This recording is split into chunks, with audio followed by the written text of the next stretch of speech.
Howdy Neighbors, David here. And today on Boondock Stallions, we're going to be talking about the Obi-Wan Kenobi limited series on Disney Plus that is coming out in March. But before we get started, go ahead and give this video a like and subscribe. And remember, when this thing's over, head over to Instagram, head over to Facebook, find me, friend me, follow me, do the whole, hey, how's it going? Let's be friends. Let's be friends.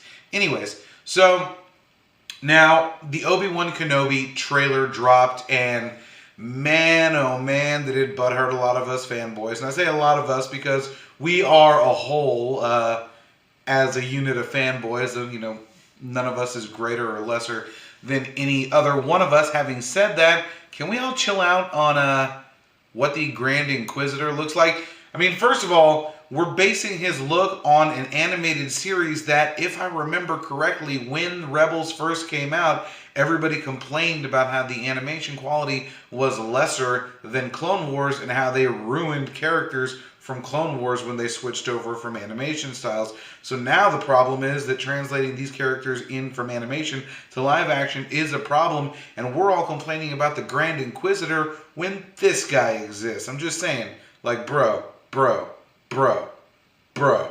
Anyways, but whatever, I'll let it go. It's fine. I mean, with the Grand Inquisitor, anyways, you're basing his look on a character that you saw for like 30 seconds in Revenge of the Sith back in 2005, and just because they're the same species and from the same planet doesn't mean they all have to look alike. That's like being told you're getting a male with brown hair and blue eyes and expecting Brad Pitt to show up and getting mad that it's Steve Buscemi. It's the same thing.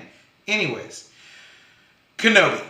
So, something that never sat right with me about George Lucas's special editions to the Star Wars trilogy. Now, say what you will about all the added special effects and updated scenes and bringing in Jabba the Hutt and making Han and Greedo shoot at the same time, which was stupid, or bringing in Hayden Christensen once they made the DVD release and superimposed his head on Sebastian Shaw's body for the final scene in Return of the Jedi. But the one thing that never sat right with me after Revenge of the Sith came out was that Obi-Wan never really tried to bring Anakin back to the light side. He basically went and gave him a choice. It's like, we're going to fight or we're not going to fight. Padme was the one that was, turn your back on all this, come run away with me, let's go and be married and happy and raise our child away from all of this and just forget about it and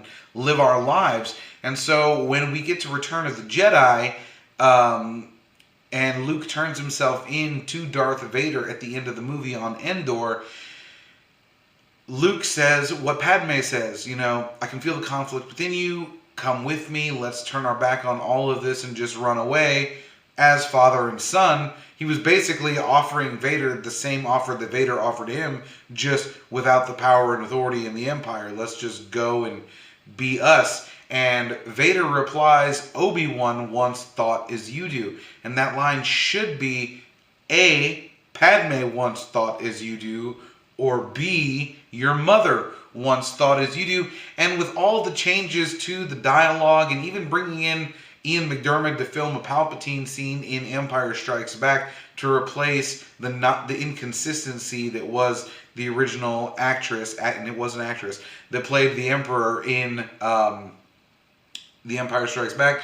So why couldn't they have changed this little bit of dialogue? It never sat right with me, and it's something that seems silly to complain about it, but here we are, years later, getting a Kenobi spin-off series that takes place 10 years in between episodes 3 and 4, and there's going to be another showdown between Darth Vader and Obi-Wan, because I don't really think that Obi-Wan knew that Anakin survived that. He left him there to die. Let's be very clear about that. Obi-Wan left him there to die. And so finding out that Vader survived and is more machine now than man, how did he know that unless he'd met up with him again? It actually does fall in line that there would be another meeting between Obi-Wan and Vader. So I'm looking forward to seeing that go. But here I feel like we should get that bit of clarity that Obi-Wan's going to tell Vader,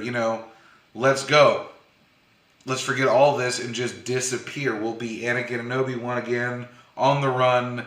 It'd be another way. Actually, offering Vader something like that would ensure Luke's safety, because Obi-Wan doesn't really have to tell Anakin that he had the kid. Like, as far as he's concerned, everybody's dead. He can just not say anything and take Anakin back to the light side and destroy the Emperor, and hopes and dreams they'll never actually come through, because we know how it ends. We've seen the movies. Anyways, let me know what you think down in the comments. Be excellent to each other, and party on, dudes.